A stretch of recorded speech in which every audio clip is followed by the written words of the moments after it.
আওয়ামী লীগ থেকে সরে আসা ক্লিন ইমেজের ব্যক্তিরা চাইলে বিএনপির সদস্য হতে পারবেন। আপনারা জানেন যে বিএনপির এতই এখন কর্মী সংকট দেখা গেছে, সদস্য সংকট দেখা গেছে যে তারা এখন সারা বাংলাদেশে 1 কোটি নতুন সদস্য সংগ্রহের জন্য তারা মাঠে নামছে, এবং সে জায়গায় তারা চাইলে এই আপনার আওয়ামী লীগের থেকে সরে আসা বা আওয়ামী লীগের ক্লিন ইমেজের যে কেউ চাইলেই তাদের সদস্য হইতে পারবেন। তো এই যে দীর্ঘ 16-17 বছর যারা বাড়িতে ঘুমাইতে পারে নাই, বিএনপি তৃণমূল পর্যায়ের নেতাকর্মীরা সদস্যরা বাড়িতে থাকতে পারে নাই, তারপর আপনার বনে জঙ্গলে তারপর ঘুমাইতে হয়েছে, আজকে এই আত্মীয়র বাসায়, কালকে ওই আত্মীয়র বাসায়, কালকে আরেকজনের বাসায়, এভাবে তারা জীবন অতিবাহিত করছে কেসের ভয়ে, মামলার ভয়ে, তারপর কোর্টের দরজায় হাজিরা দিতে দিতে দিতে দিতে তাদের একেবারে মানে জায়গা জমি সম্পত্তি বাড়িঘর সবকিছু বিক্রি করেও অনেকে আছেন তারা এই মামলার আপনার সম্মুখীন হয়েছেন। তো সেই জায়গায় এখন যদি এই ধরনের সিদ্ধান্ত নেয় বিএনপি,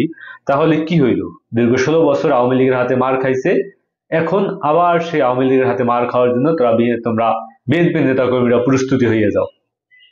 এটাই উপায়, মানে এছাড়া কোনো উপায় নাই, তোমাদের মায়ের খাইতে হইবে। তোমরা 16 বছর মায়ের খাইছো, আগামী আরো 16 বছর মায়ের খাওয়ার জন্য প্রস্তুতি নাও। এটাই হলো তোমাদের কাজ। তোমরা নিজের ত্যাগ তিতিক্ষা করবা এই দলের জন্য, আর এই দলের ঊর্ধ্বতন সোর শেষর বাটপার গুলা এরা এরকম ভুল ভুল সিদ্ধান্ত নিয়ে দীর্ঘ 16 বছর বিএনপি ধ্বংস করেছে। বিএনপি কোনো একটা আন্দোলনে সফলতা আনতে পারে নাই, শুধু ঈদের পর আন্দোলন করছে।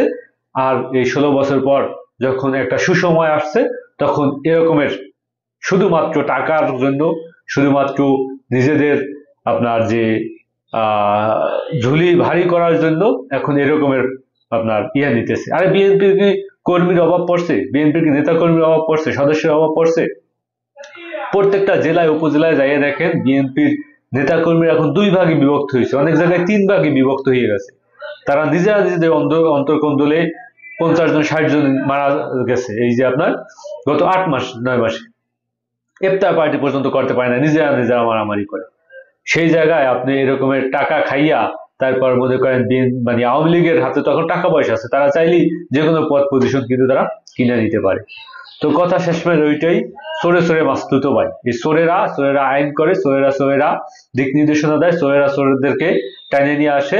কারণ এরা তো অত্যাচার নির্যাতন নিপীড়নের শিকার তো এরা হয় নাই, এরা আসছে আন্দোলন করছে, গ্রেপ্তার হইলে তারা এসির ভিতরে ডিভিশন দিয়ে তারপর জেলের ভিতরে ছিল। মানে এদের ঘরও যা বাইরে হওয়া জেলও হত্যা একই জিনিস, এবং দীর্ঘদিন যাবৎ হাজার হাজার কোটি টাকা এরা কামাইছে। বিএনপি ক্ষমতার বাইরে থাকলেও পদ বাণিজ্য করছে, তাদের ব্যাংক বাণিজ্য আছে, তাদের সবকিছুই আছে। শুধুমাত্র ক্ষতিগ্রস্ত হয়েছে তৃণমূল পর্যায়ের নেতাকর্মী, এবং তৃণমূল পর্যায়ের নেতাকর্মীদেরকে আরো আস্থাপত্র ভাবে ধোলাই করার জন্যই এখন তারা আওয়ামী লীগ ঢুকাই দিয়েছে এই দলের ভিতরে। এদের মতো নির্লজ্জ বেহায়াদের পিছনে আপনারা যারা রাজনীতি করেন তাদের এখন হইল শিক্ষা নেওয়া উচিত।